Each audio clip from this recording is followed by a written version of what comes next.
இந்த வீடியோவில் மாசி மாத பலன் நான் சொல்லியிருக்கேன். சாதாரண பலன் இல்லை, முக்கியமான பலன்கள். உங்களுக்கு என்ன நடக்க போகுது, ஏது நடக்க போகுது, பணம் வருமா வராதா, வேலை கிடைக்குமா கிடைக்காதா, தொழிலில் முன்னேற்ற முடியுமா முடியாதா, கல்யாணம் தடைப்பட்டின் போது நடக்குமா நடக்காதா, குழந்தை பாக்கியம் கிடைக்குமா கிடைக்காதா, இது மாதிரி விற்கலாம். முக்கியமான விஷயங்கள் எல்லாமே முத்தாய்ப்பாக உங்களுக்கு சொல்லியிருக்கேன். கவனமாக கேளுங்க, ஸ்கிப் பண்ணாமல் பாருங்கள். கண்டிப்பாக உங்களுக்கு அங்கே விஷயம் இருக்குது, அதுக்குண்டான பரிகாரமும் இருக்குது. எல்லாமே சொல்லியிருக்கேன், நல்லாவும் சொல்லியிருக்கேன், நீங்கள் பயன்பெறும் வகையில் சொல்லியிருக்கேன்.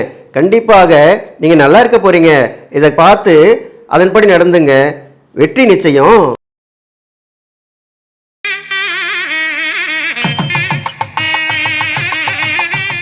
கடவுள் அருள் டிவி நேயர்களுக்கு அடியேன் உங்கள் சிவயோகி சிவசக்திமான் சுவாமிகள் வணக்கத்தை தெரிவித்துக் கொள்கிறேன். அன்பு நேயர்களே, இந்த பதிவில் மாசி மாத பலன்கள் தான் சொல்ல போகிறோம். மாசி மாதம் என்றாலே சிவனுக்கு உரிய மாதமாக சொல்லப்படுகிறது.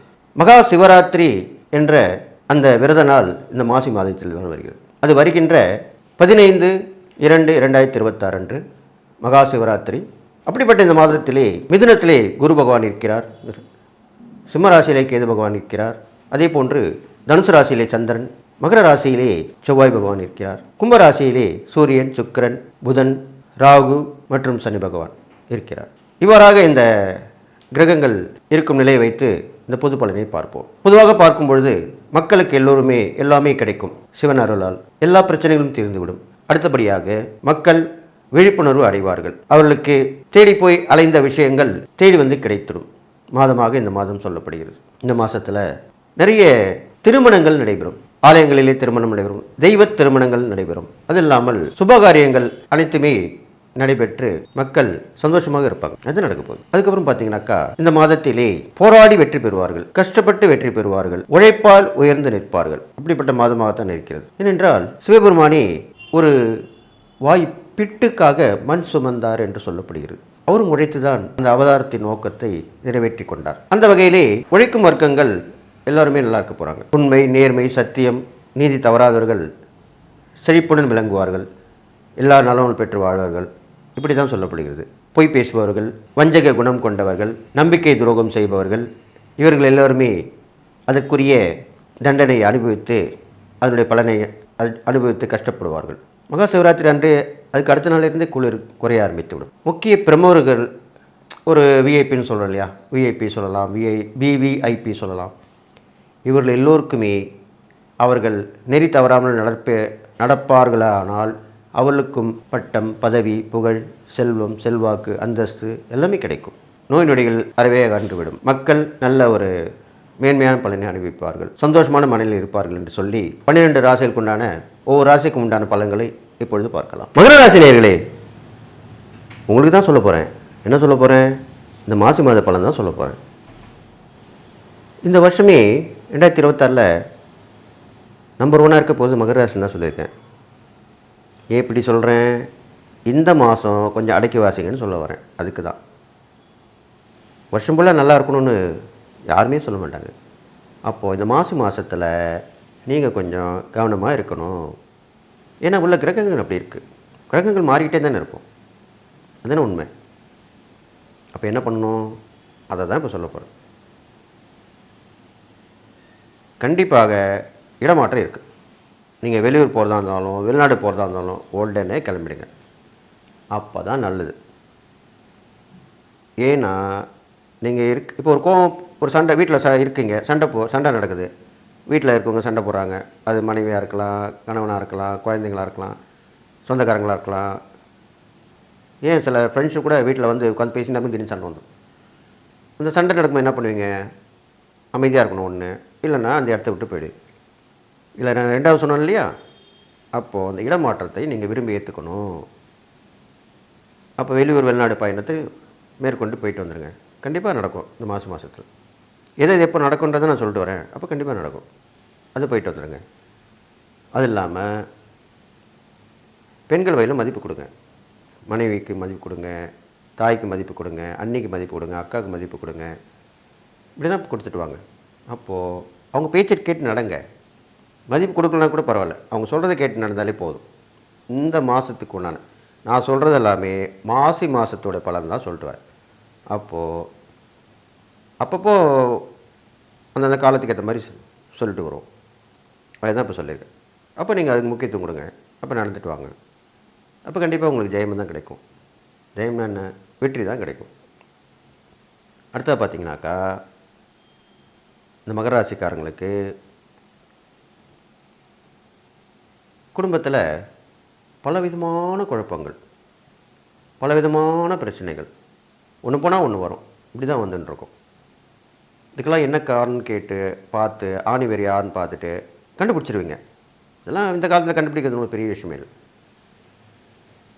அப்போது அது யாருன்னு பார்த்து அவங்களுடைய ரிலேஷன்ஷிப்பை கொஞ்சம் லைட்டாக நிறுத்தி வச்சுங்க. அவ்வளோதான் விஷயம். அவ்வளோதான். அதுக்கப்புறம் சரியாயிடும் எல்லாமே. அது இல்லாமல் கொடுக்கல் வாங்கலாம் ரொம்ப கவனமாக இருக்கணும். படிப்பு விஷயத்தில் கொஞ்சம் கவனமாக இருக்கணும். அது ஒரு படித்து அது மூலிமா எக்ஸாம் இது பாஸ் பண்ணால் இந்த வேலை கிடைக்கும், இல்லை ஒரு நல்லது நடக்கும்னாக்கா அது கொஞ்சம் தள்ளி போடுறது நல்லது. இதெல்லாமே கொஞ்சம் கவனமாக இருக்கணும். அதை பார்த்துங்க.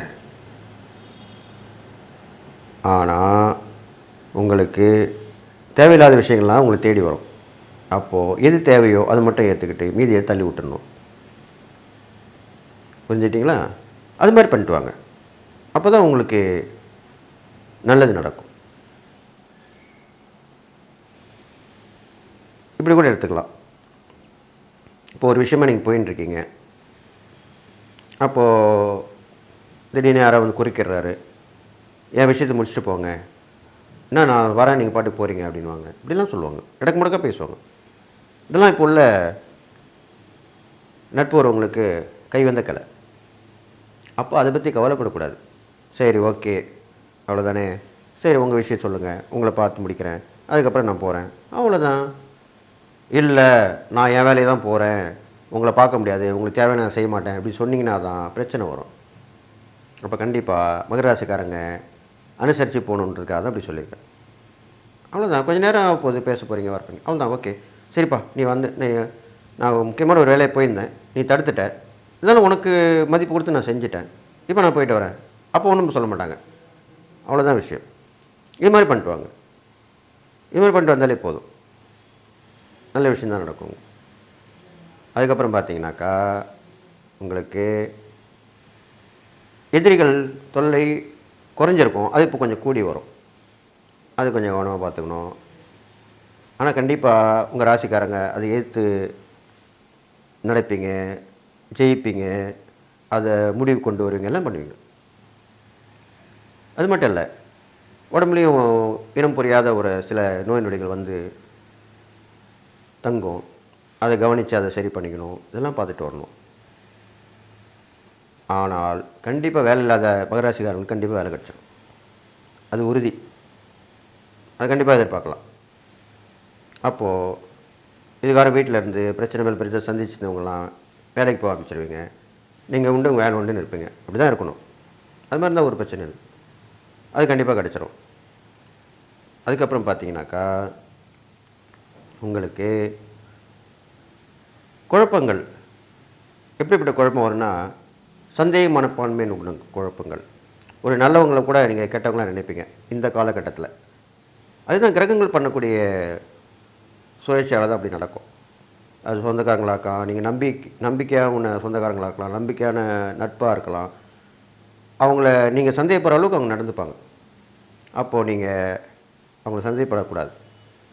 ஏனென்றால் இப்போ உள்ள நேரங்காலம் அப்படி வந்திருக்கு. உங்களுக்கு வந்து நல்லவங்க தான் இருப்பாங்க, எல்லாருக்கும் நல்லவங்களாக தான் இருந்திருப்பாங்க. ஆனால் இப்போ உங்கள் கண்ணுக்கு கெட்டவங்களாக தெரிவாங்க. அந்த மாதிரி மனநிலையை கொண்டு வராதிங்க. சரி, ஏதோ ஒரு பிரச்சனை, அவங்களுக்கு ஏதோ ஒரு பிரச்சனை, அதனால தான் அப்படி நடந்துக்கிறாங்க, அப்புறம் சரியாயிடும், காலப்போக்கில் சரியாயிடும், அப்படி தான் நினச்சிக்கணும், அப்படி தான் நடந்துக்கணும். அவ்வளோதான் விஷயம். அதுக்கப்புறம் சரியாயிடும். அதுக்கப்புறம் பார்த்தீங்கன்னாக்கா, உங்களுக்கு வழிபாட்டு முறையில் பார்க்கும்பொழுது, அதுவும் இந்த மாசி மாதம் சிவபெருமானுக்குரிய மாதம் சொல்லியிருக்கேன். மகா சிவராத்திரி விரதம் கண்டிப்பாக மகர ராசிக்காரர்கள் இருந்தே ஆக வேண்டும். கண்டிப்பாக இருக்கணும். அதுவும் தியானம் இருக்கணும். மௌன விரதம் கடைபிடிக்கிறது ரொம்ப நல்லது. மகர ராசிக்காரர்கள் மகா சிவராத்திரி அன்று மௌன விரதம் இருப்பது நல்லது. காலையிலேருந்து சாயந்தரம் வரைக்கும், அவ்வளோதான். இது ஃபுல்லாக கடைப்பிடிக்க முடியாதவங்க, நான் ஏற்கனவே நிறைய பதிவில் சொல்லியிருக்கேன், காலையில் ஒரு 1.5 மணி நேரம், சாயந்தரம் ஒரு 1.5 மணி நேரம், அவ்வளோதான். அப்போது சூரிய உதயத்துலேருந்து ஒரு 1.5 மணி நேரம் வச்சுங்க, சூரியன் மறையிறதுக்கு முன்னாடி ஒரு 1.5 மணி நேரம், அவ்வளோதான். இது வரைக்கும் மௌனமாக இருந்தால் கூட போதும். இதெல்லாமே நம்மளுக்கு ஒரு எக்ஸெப்ஷன் தான். இது மாதிரி கொடுக்கப்பட்டிருக்கு. எல்லாமே சொல்லிட்டு போயிருக்காங்க, எல்லாத்துக்குமே வழி காமிச்சிட்டு போயிருக்காங்க முன்னோர்கள். அப்போ இது மாதிரி கடைபிடிச்சிட்டு வாங்க, அது முடியும் தானே உங்களுக்கு, அவ்வளோதான். அதுக்கப்புறம் சரியாயிடுவீங்க.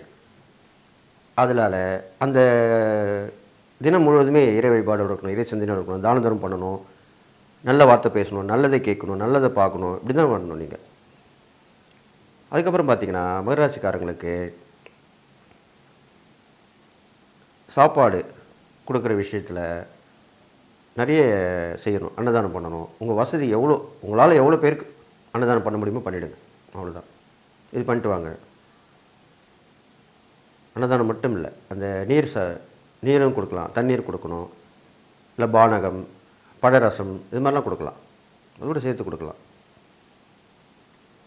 அது இல்லாமல் கடலில் வாழற ஜீவராசிகளுக்கு உணவு கொடுக்கலாம்.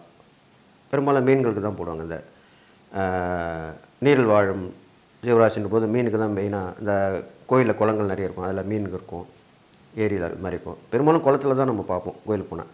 அந்த மீன்களுக்கு உணவு கொடுத்துட்டு வரலாம்.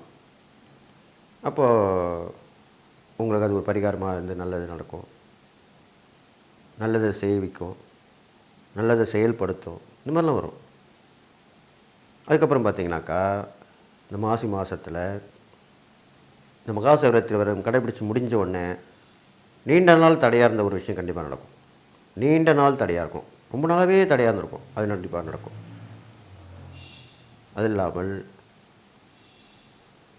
மலை மேல் உள்ள சிவபெருமானை வணங்கி வருவது நல்லது, அல்லது கிரிவலம் போக முடிஞ்சால் போயிட்டு வரலாம். இல்லைனா மலை மேலே உள்ள சிவனை, அதான் உடம்பு வருத்தி போகணும், அதுதான் விஷயம். மலை மேலே படிக்கட்டில் ஏறி போகணும்.